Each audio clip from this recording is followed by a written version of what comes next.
Assalomu alaykum dunyodoshlar. Bismillahirrohmanirrohim. Hozir soat 9. 3-yanvar 2026-yil. Islom Karimov bitta orzusiga yetolmay qoldi. O'shani qilishga imkon bermadi g'arb davlatlari. Shunday ham muttahamchilik qildiki, shunday ham firibgarlikni ishlatdiki, u yog'i yo'q. Men hozir sizlarga tushuntirib beraman. O'sha soyuz vaqtlarda 91-yillar, 90-yillarga kelguncha aytar ediki, agar shu topshirayotgan paxtamizni o'zimiz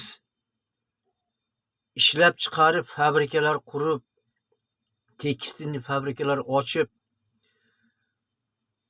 shu biz sotib olayotgan kiyim-kechaklarni hammasini biz o'zimiz qilganimizni qilsak dedi, biz 200% oshiq foyda qilamiz degan gaplar yurar edi. Ana shuni Islom Karimov amalga oshirmoqchi edi. Chunki xomashyoni olib ketib Rossiyalar edi. Hamma paxtadan bo'lgan mahsulotlarni to'qib chiqarib, chitlarni to'qib, undan keyin o'sha kiyim-kechaklarni sifatli qila olmasdi. Ular olib chet davlatga sotar edi paxtani. Bizdan olib bu yoqqa qimmatiga sotar edi. Ana undan keyin xlopka bumajniy deb yana o'sha paxta aralashtirib sintetikaga, ozgina naylonlarga paxta aralashtirib juda Polsha shu ishni ko'p qilardi. Polski, Ruminiya qilardi, Chexoslovakiya qilardi shu ishlarni. Ana shu yoqlarda yana bizga 100 barobar oshig'iga qimmatiga qilib olardik o'sha kiyimlarni. Xomashyoni arzon tekinga berib 100 barobar qimmatiga biz kiyim-kechaklar kiyardik. Sifatli kiyim-kechak Rossiyada hech qachon o'zlari tikib sotmagan. U shu paxtani olib tekstilni qilib, iplar qilib sotish bilan shug'ullanadi xolos. Ular kiyim-kechakni uncha bilmasdi, qilmasdi. O etik poyabzallarni ham, ammo chet davlatdan juda shunaqa kashflar keldi. Hozir shu paytda o'zimizni Vodiy Andijon birinchi o'rinda turadi kiyim-kechaklar tikishdan. Yana nima qildi? Firibgarlik qilib, vobshim nomoqul ishlarni qilib, bizni mana kelib o'zimizni vodiyning odamlari butun organ xodimlarini kiyim formalarini tikib tarqatyapti, arzonga tarqatish, sotishyapti. Bular o'zini yog'ini go'shiga qo'g'irtirib, haligi bir zo'ravonlar chiqdi-da orada. Yig'ishtir bu ishingni. Nalogini shuncha qil, nalogini undaqa qilib, oxiri o'sha kiyim-kechak tikayotgan kompaniyalarimiz o'zimizni yo'q qilishdi-da, AQShdan formasini olib keladigan bo'ldi. AQSh formasini kiyadigan bo'ldi. Mana formalarni bizdan ol deb. Rasvoy raddi baraka bir sintetikadan, bir ovi yo'q, bir ustida bir g'ijimlanib turgan, qiyshiq-mishiq turadigan formalarni mana tiqishtirib qo'ydi. Haligi oldingi politsiyalarning shapkalarini ham qila olmaydi ular. Bu rasvo bir banditskiy shapkalarni olib kelib qilib berdi, rasvosi chiqdi. Yana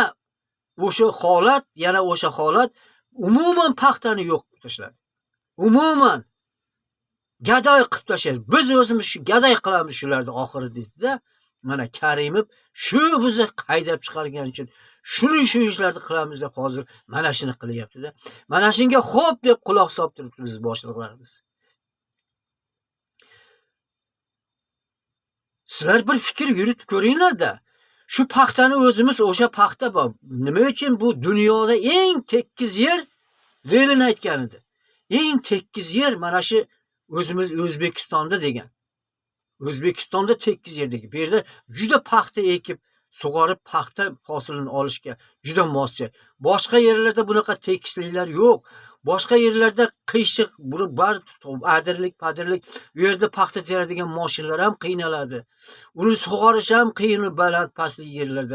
Mana o'zi Toshkent viloyati misol bo'lib turibdi. Hech tekis yer yo'q.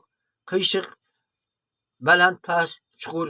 Lekin mana shu Sirdaryo tomonidan boshlangan Navoiy, Buxoro, Samarqand bu tomonlarda shunaqa tekis yerlar ko'pligini ko'rib, Lenin aytdiki, bu yerda Gayalro planini tuzib, mana shu yerda obod qilib, elektrlashtirib, mana shu yerda paxtachilikni rivojlantiramiz degan edi. Chunki bu O'zbekiston iftixori bo'lib qoldi.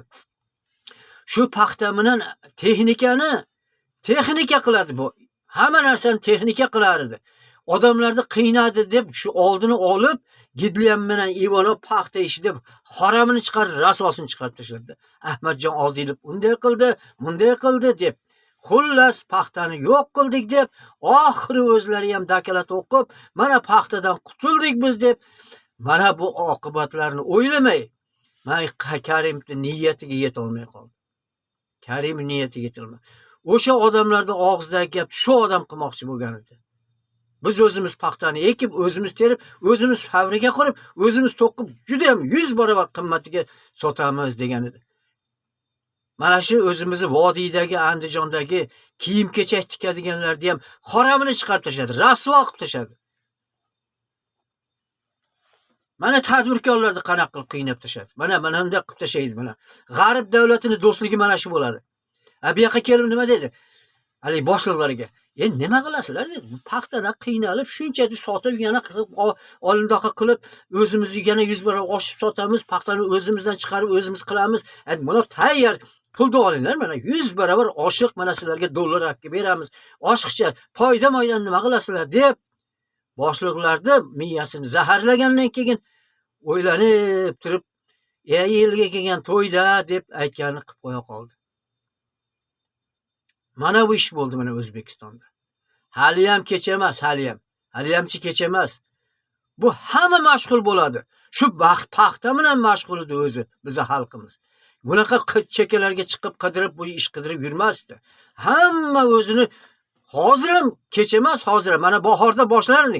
Pulni pechatlab chiqaringlar. Beringlar, xalqingizga tarqatinglar. Mana xohlagan ishinglarni qilinglar, paxtani ekinglar mayli. Yana oxirida o'zimizni traktor zavoddan paxta teradigan mashinalarni olib kelib, ataydan shpintillarini to'g'rilamasdan, qiyshiq-mishik qilib turib paxtani terdirdi. Mana O'zbekistonning mashinasi to'kib ketadi, tera olmaydi deb yomonlab o'tiribdi. Ana endan keyin naryoqda nima qildi? Xitoyda olib kelib, mashinasini olib kelib, bu yerda mana to'g'ri teryapti. Bulardiki zo'r ekan.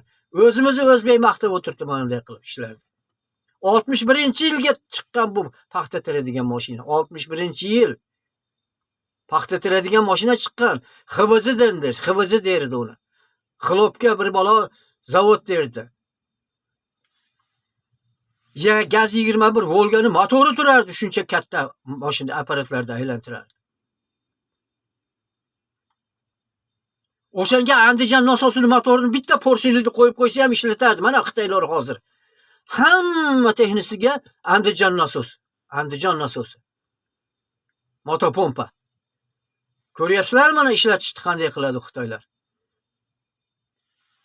Hali ham kecha emas, hali ham biz o'zimiz qilsak bo'ladi shu narsalarni. Hammasini pashshol deb turib qaytarib olib o'zimiz paxtamizni o'zimiz qilsak, yana qaytib kelib shug'ullanadi.